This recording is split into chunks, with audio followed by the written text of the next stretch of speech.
Hi, my name is Eddie Reyes, and this summer the campus at CCATE mainly focused on environmental issues.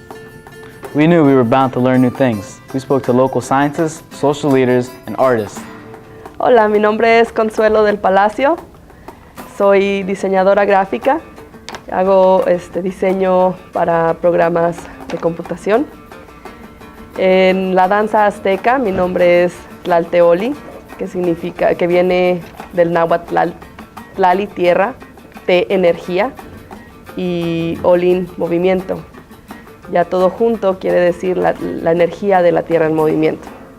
Hello, my name's Crandall Jones. I'm the Municipal Administrator of Norristown. And if I had to say what my dream is for the community of Norristown, it is to have a fully developed town in terms of bustling trade, bustling business, great parks and great recreation opportunities, exceptional schools and opportunities for kids, and a place where everybody wants to come to live, work, and play. I'm Dr. Marilyn Howarth. I'm an occupational and environmental medicine physician at the University of Pennsylvania. I'm the Community Outreach and Engagement Corps coordinator of a toxicology center at the University of Pennsylvania. I'm Steve Nelson. I'm with the Schuylkill River Town program, and we are working in Norristown and Bridgeport and other towns up and down the Schuylkill River. And the purpose of the Schuylkill River Town program is to get more people out on the river and to get them to use the Schuylkill River Trail. My name is Kim Stever. I'm with the Schuylkill River Town program, and our goal is to bring more people to the river and the trail to help build an appreciation and hopefully stewardship, so that we're more likely to use the river and trail and protect it for generations to come. Hi, my name is Susan Schuler-France. I work at the Food Trust as a community nutrition educator, and we are partnering with CCATE to do nutrition and garden education. Hi, my name is Max Geisler. I've been a teacher of biology at Norristown Area High School, and I've been teaching the sciences at Norristown High for about 28 years.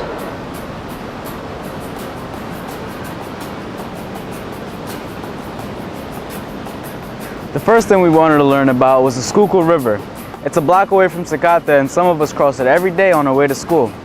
We suspect that somehow the history of the Schuylkill River was connected to Norristown's history.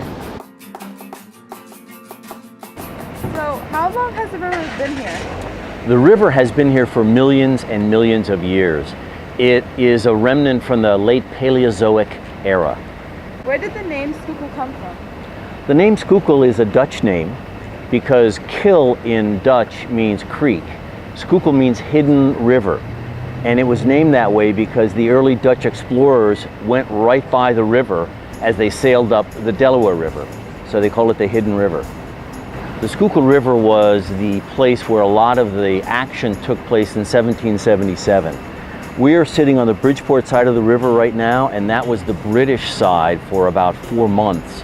The Americans were on the other side of the river, and they were trying to stop the British from crossing the river, and then they would march down to capture Philadelphia.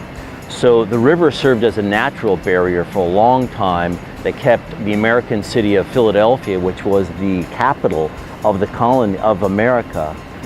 Philadelphia was the capital of America, and it kept it safe from the British troops.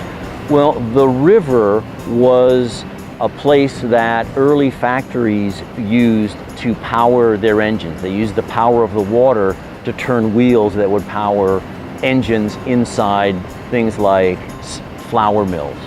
Later on, the canal was built along the river, and that allowed canal boats that were filled with coal to bring coal down to the factories that they then burned to power the equipment. And then the canal was used to ship the goods that were made in Norristown down into Philadelphia, which was an international port, and from there it went all over the world. So the river was really badly polluted up until the late 1940s. The river caught fire several times because there was oil that was sat on the river. The river was polluted because the coal mines upstream would use the river water to wash the coal off, and as they shipped the coal down the river, coal would slide off into the river. So at at one point in time, the river was filled with coal silt, really fine dirt that was all coal. It stopped navigation on the river and it killed the river. There was also a lot of pollution from the industries up and down the river. As I said, they dumped all their trash, all their effluent in there. The river was also used by the wastewater treatment in the towns. They would just take their wastewater and put it directly in the river without treating it in any way. So by the late 1930s, the river was essentially dead. There was no life. There were no fish, there were no birds, there was no aquatic life in the river. So the state and the federal government decided that they would help clean the river up. And they did that a couple of different ways. They brought in dredges and they dredged up the river so that the coal silt was taken from the river, taken out of the river. They started cleaning up the factories. They passed laws that made the factories clean up their waste, and they passed laws that made the towns along the river clean up their wastewater.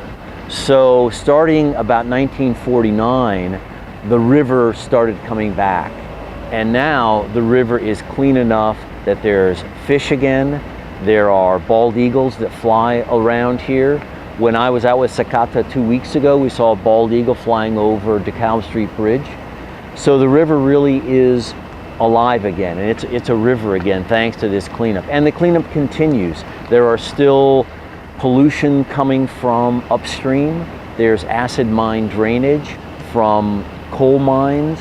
That's polluting the river. Sometimes there are wastewater flows into the river when it rains a lot. So there still is continuing cleanup going on in the river. Why is the river so important for Norristown? Oh, it's important in many ways. It's important as a source of drinking water. All the drinking water in Norristown comes from the Schuylkill River. It's important for stormwater runoff. All the rain that goes into the stormwater flows into the Schuylkill River. And it's good because it provides a place for Norristown residents to go and enjoy the river and enjoy a slice of nature. The Rivertown program is a wonderful opportunity for the Pennsylvania Environmental Council to work in towns along the river. We go to the towns and we work with the different communities to revitalize the towns by using the river and the trail to attract more people and hopefully also patron the businesses that are located along the river. We do everything from kayaking to geocaching. We do foraging, so we have someone lead hikes to identify what plants are edible, what plants aren't edible. We do art programs, we do hikes, we do bicycling programs, we also do bike clinics, so you learn how to actually repair your own bike so you can go riding on the trail itself. So the main thing we can do is to stop polluting it. The other things we can do is be mindful of invasive species. An invasive species is a plant form or form of plant life or a shrub that does not feed any animal that's native to Pennsylvania. So what can happen is if we let native species take over the waterfront, it means that the plants that are native to Pennsylvania can't support any of the wildlife. So things like birds that look for berries or insects and pollinators, they don't have any use for plants that don't belong here in Pennsylvania. So it's things like being respectful of the river, not polluting it, not planting things that don't belong in Pennsylvania, and really helping to nurture the wildlife and the fish life in the river. We were happy to get an interview with Mr. Crandall Jones, the administrator of Norristown. He spoke to us about his work and what he sees as Norristown's biggest challenges. My job, I'm the Chief Administrative Officer of the government. I report to the City Council, and I'm a professional manager as opposed to an elected politician who manages the city. And in most cities, there's an elected politician that is kind of the face of the government, if you will. And that's probably the biggest difference. What are you doing to help Norristown's educational programs about the environment and how others can help? That's a great question. There are a lot of things that are going on now. One of the things that we had to do last year is to deal with trash in the community. One of the first things I saw as I moved into the community was the fact that on trash day, the landscape of Norristown was pretty out of control. You had trash blowing down the streets, different levels of trash and bags and boxes and everything laying around. So what we did last year was to enter into a long-term contract with a hauler that now we're doing recycling. So you see all the red trash cans, blue top, red top. Well, that's new for Norristown. Blue top is the recycling program because we wanted to, one, keep a lot of trash out of landfills, which not only saves us money, but it also makes for a cleaner environment. And number two, we wanted to start doing some things to help clean up the town, to make not only trash day, but provide trash day cleaner, but to provide some opportunities for folks in an environmentally friendly way, get rid of their trash. Now, another thing that we're doing, and we're in the midst of it right now, is creating an economic advisory committee that we're getting members for that committee, because what we want to do is start a Keep Norristown Beautiful program that's an affiliate of the Keep America Beautiful program, where we're going to go out and we're going to ask citizens. We're about to do some capital improvement programs, not only for improving roads, doing some new facilities, parks, and we're going to be asking citizens to tell us what are the kinds of things you want.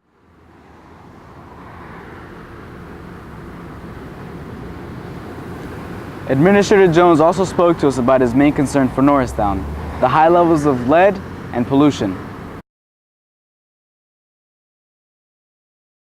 What do you think is the most important environmental issue in Norristown? I really think first and foremost it has to be the issue of lead and lead-based products. Part of that is because of the community being so old. It's really not based on paint. It's based on the fact that the pipes in the community are so old. So I think it's important that we start educating folks about and helping educate folks about how do you deal with changing out the lead pipes or lining the lead pipes inside of homes to help protect kids. We asked Professor Max Geisler of his opinion based on Norristown's environmental issues. I think the most important environmental issue is awareness, is people putting their antennas up and listening, because the information is out there. There are people like me that are trying to inform you about your personal environmental impact, inform you about your transportation choices. I think a lot of people tend to become overwhelmed by everyday life, and they focus on solving one problem, and it becomes one problem after another. And then when you want to relax, and you don't want more problems invading your relaxation time. But each of us has an obligation to become educated about these things. So that's the issue. The issue that confronts us, the most serious issue that confronts us as a community, I think, is when people become so focused on solving the immediate problems from which they can't escape. They become so focused on that stuff that they don't make themselves aware of the larger picture. When we visited Dr. Marilyn Houth from the University of Pennsylvania, we learned that there are high concentrations of lead in people's backyards. From our trip to the University of Pennsylvania, we learned that in Norristown, some of our soil is contaminated with lead. Why is lead bad for people? Well, the reason your soil is contaminated with lead, we think, is because there used to be industry around here, as there has been in really all cities in the northeast of the United States. And that industry didn't used to have rules about where it could put its waste. And so they put it everywhere. They put it around in the yards, they put it in the backyard, in the neighbor's yard, and it just ended up being everywhere. Lead doesn't go anywhere once it's put in the soil. So once it was put there, it's likely to still be there. So some of the bad effects of lead that I'm most worried about as a physician are when people get exposed to it either by eating it or having their hands be dirty and then putting their hands in their mouth. They can develop problems with their development and with their brain. Lead actually kills brain cells, and that's what I'm most worried about, because I think most people would like to keep all of the brain cells that they have.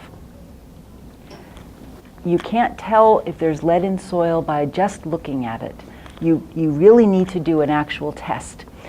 We have an XRF machine at the University of Pennsylvania that we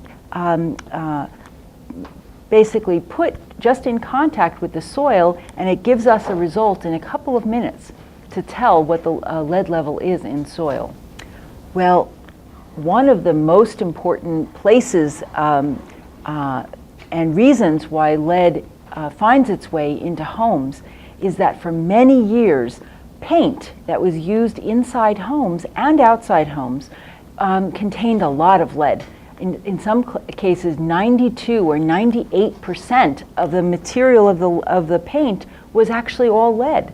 And so when that lead paint was used inside homes, it was put on in many coats. So if someone's home is 100 years old, every 5 or 10 years they may have painted it again just to keep it looking good. Well, all of those layers of paint, over time, they can chip off. And so if the paint is peeling, those paint chips can fall on the ground and become part of the normal dust of the house. Small children can pick up the paint chips and eat them, and that's a lot of lead actually in that. Even one paint chip can really make a child very poisoned. So you may have heard of ADHD or ADD. These, we think that lead can actually, if not cause those things, make them worse. So, or give people symptoms that are similar to those kinds of conditions. So it is really, can be a life-changing, terrible thing to be lead poisoned. Here we are in El Jardín de CCATE. After learning and discussing about these problems, we asked the people we interviewed how we could fix and address these problems. And one of the very important activities that we're doing at our center is trying to have people understand about the things that they do in their daily lives that can make the river unhealthy. So for instance, if you put a lot of pesticides on your lawn or a lot of fertilizer on your lawn and that washes into the river, that increases the growth of plants in the river. And you might say, well, gee, plants are good. Why would I want plants? But the more plants that are in the river and the more algae that grows there, the less oxygen there is in the water for fish and for other microbes that are supposed to be there, other bacteria, other small bugs, and things that we know go with a very healthy river. So there are things that we all can do to try to reduce what we call runoff from our streets, runoff from our yards. One of the biggest places where we have runoff that's a problem is in areas where there's farming. There isn't a lot of farming in Norristown, but very near us there is a fair amount of farming, and some of the rivers that come through our area really come from areas that have farming. You may know that when you're growing crops, you often use a lot of fertilizer and pesticides, and if those things end up in the river, there can be big problems, downstream in those rivers. Can you tell us about the process of the CCATE garden here? Sure. So the CCATE garden has been a real community effort from the start. So the garden is located in the back alley behind the building where CCATE is, and before the idea was born to create the garden, basically that alley was treated as a trash dump. And so before we could make the garden, a bunch of families had to come together and clear out all that trash, which took a very long time and filled a huge dumpster with trash. So that was the first step. And then we needed to build garden beds, because one of the big dangers, especially in urban areas with the soil, is that there can be lead and other chemicals in the soil. And if you don't get the soil tested and make sure that there aren't any chemicals in the soil, then you could be in danger of consuming those chemicals if you're growing edible plants there. And so instead of using soil that was already there, we built garden beds and brought in fresh soil from outside to make sure that it was safe. And so some parents from the CCATE community built the beds, and then we brought in the soil, and we also brought in compost, which is really important to add minerals to the soil to make it really nutrient rich and help the vegetables and other plants thrive in there. And so we brought in the soil, we filled the beds, and then we added seeds and plants to the bed, making sure to do a mix of different vegetables and herbs as well as flowers to bring in lots of critters and insects to help support the garden. So it's been a really great community effort. There's lots of art going on in the garden. Everyone's working on beautifying the space, and it's just a great, not only does it provide a lot of fruits and vegetables and herbs for the families of CCATE, but it's also just a really great space to be and to spend time. So it's already provided a lot of benefit to CCATE and will moving forward as we continue to do classes in the garden, learn about the garden and how it can help our environment, help us, and I'm excited to see how it progresses moving forward. Platícanos de qué es la relación de la danza azteca con la naturaleza. Con la naturaleza. Con la naturaleza. Bueno, la danza azteca y la naturaleza están completamente ligadas. ¿Por qué? Porque nuestros ancestros no adoraban a dioses, no tenían dioses. Ellos simplemente observaban la naturaleza y danzaban y rezaban y agradecían a todo lo que había.